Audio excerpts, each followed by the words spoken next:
YouTube Mirasım kanaly. Erwan dinleyijiler, Türkmen ýoly edeb şepergetleşigimizde Ahal welaýatynyň Kaky etrawyny 8-nji orta mekdebiň mugallymy, taryhşünas Tahir Kadirowyň köňül küýsegi Watan asudalygy atly Paşşy Serdar baradaky taryhy gürrüňleşdirýär. YouTube Mirasım kanaly. Hormatly prezidentimiz Döwlet Howpsuzlyk Geňeşiniň mejlisleriniň birine ýa-da döwürde ýurdumyzda taryhyň giňden düýpli we köp taraply öwrenilmegine uly ähmiýet berilýändigini aýtdy. Şeýlede halkymyzyň baý geçmişli taryhyna ýitmejek ýyl boýun türkmen terkerdeleriniň meşhur şahsiýetleriniň ürän köpdigi, olaň bitiren işleriniň taryhyň gatlaryna ýadalandygy, boýun öwdünlegleriniň bahasyz gymmatlyk hakyna belläp geçdi. Şöhratly taryhymyzda öçmez ýyl boýun şeýle şahsiýetleriň birem Paşşy Serdardyr. Gaýdusuz gerçegiň adan ady Murat bolup Paşşy oň lakamydyr.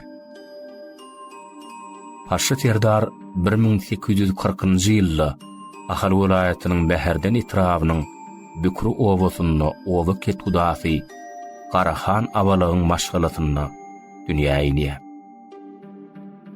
Paşşy Serdar dünýä ýenenne türkmen ketgudalary bilen ýakyn gatnaşyk saklaýan daşary ýurtly mehman Ahalyň hany Garawlan hanyň mehmançylyga gelipdir. Öýeleri mehman ataňdan ullylan pähme erip, onu mehman söýürlük bilen garşalypdyrlar. Soňra ony beýleki ketgudalaňam, ýagny Karahan abalaňam öýüne mehman alypdyrlar. Şonda täze dünýäýinden çagany Murady mehmanyň gujogyna berip, oňa at takdyrypdyrlar. Mehman täze bolan çaga ýagşy dilegler edip, oý bu çagaň ady Bahram bolsun diýipdir. Şeýlelikde Paşşy Serdaryň Murat, Bahram, Paşşy Serdar diýen üç ady bolýar. Paşşy Serdar Abalak hanyň gowlugy, Begnepes Serdaryň ýoglugy, Seyitnepes Serdaryň çoğlugy, Annurat hanyň awty Karahan abalagyň ogludur. Aýtmaklaryna görä Paşşy Serdaryň oglanlykdan oýnagy kılıç tüpeň at üstünde harby tilsimleri ýerine ýetirmek bolan soň, ol atdan ýykylyp burnunyň sünkünde döwdürýär. Şogalan şikesirarly paşşyrak burunly bolan soň oňa Paşşy lakamy goýulypdyr.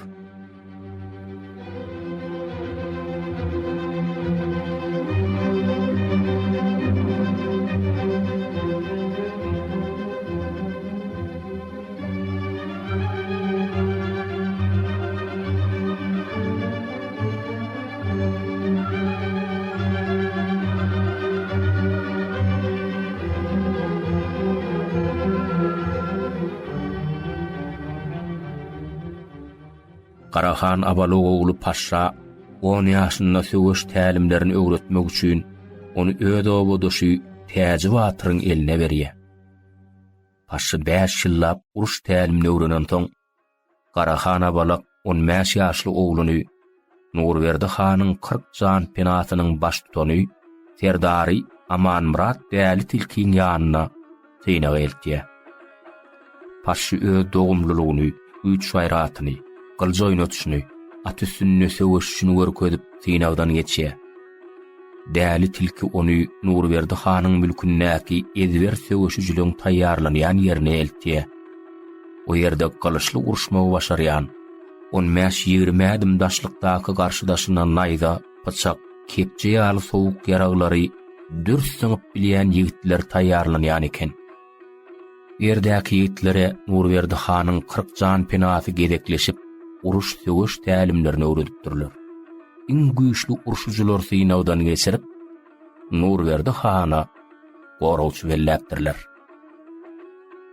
1860-njy ýylda 20 ýaşlaryny Paşşyny Nurberdi hanyň jan penalygyna Serdarlar diýen 4 oşýalar. Şo ýylyň tomsunyny duşman oşuny Maryň üstüne çözdüş edýär.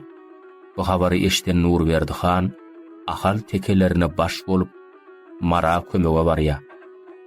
Şeýlelikde mara we ahal tekeleri agdy berlikde gahrmançylykly söwüşüp toplu gelen düşmana bir gaýtoğlu berip onu agyr ýeňilişe sedewar edýärler.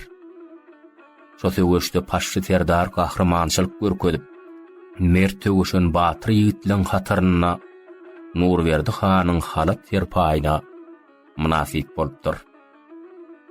1879-1881-nji ýyllardaky Göktepe urşunyna paşçy Serdar mert töwüşipdir.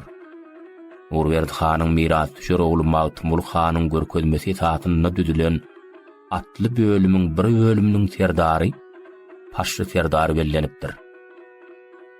Paşçy Serdar 1893-nji ýylda öýüne aradan çykypdyr. Paşçy Serdaryň Hazymrat hemde Berdimrat atly iki sany ogly bolupdyr. Paşçy Serdar aradan çykan soň oň ogly Berdimrat Serdar doğan warnaşlaryndan oba doşlaryndan 14 hojalyk alyp häzirki Arty obasyna göçüp gelýärler we obaň gün mataryna ýurt tutunýarlar.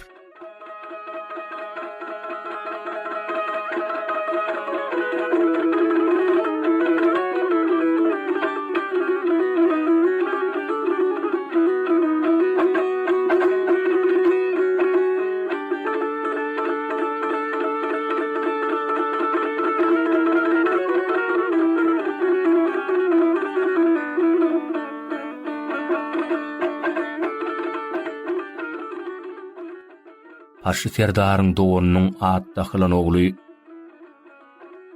Karahanam il wagtly işlere gatnaşypdyr. 1941-1945-nji ýyllaryň urşuna Paşçy Serdaryň kowmundan 4 adam gidip agtygy leytenant Mädaly Tegelekew, inisi Karahanyň agtyklary starşyna Sapar Karahanow, kapitan Seyitli Karahanow we uly serjant Juma Aýdowdyw. Olardan diňe Seyitli Karahanow sagaman ýydyna dolanyp gelipdir. Paşçy Serdardan miras galan datlar şokala gop döwürlerde ýitirilipdir. Diňe ondan Arty obasynda ýaşaýan gyz çoğlugyna päki we agaçdan nahar uýlayan susok saklanyp galypdyr. Nesilden nesile geçip gelýän alma suwly gylyç bolsa saklanyp galmandyr. Paşçy Serdaryň kowumlary Aşgabat şäherine, Ahal vilayatynyň Änew şäherine, Göktepe etrawynyň Babarap obasyna, Kaka etrawynyň Artyk we Gowşut obalaryna hemde Mar vilayatynyň Bayramaly şäherine ýaşaýarlar. Bugun hormatly prezidentimiziň başda durmagyny şöhratly taryhymyzyň ylmy-taýdan öwrenilmegi, batyrlykda, adallykda ödün tanadan şahsiýetlenmediň nusguluk mektebini öwrenmäge giň mümkinçilik berdi. Bu bolsa ösüp gelýän ýaşlaň watan töýjü, merdana, giň dünýä garaýşly, milli ýörelgilerinde agrarly bolup ýetişmekleri üçin bahasyny ýetip bolmajak gymmatlykdyr. Şöhratly taryhymyzy milli aýratynlyklary bilen çoňur öwrenmäge giň ýol açan hormatly prezidentimize çäksiz alkyş aýdýas. Mehriban arkadaşymyzyň jany sag bolsun, ömrü uzak bolsun, döwletli, dünýä ähmiýetli işleri elmadama rawaj alsyn.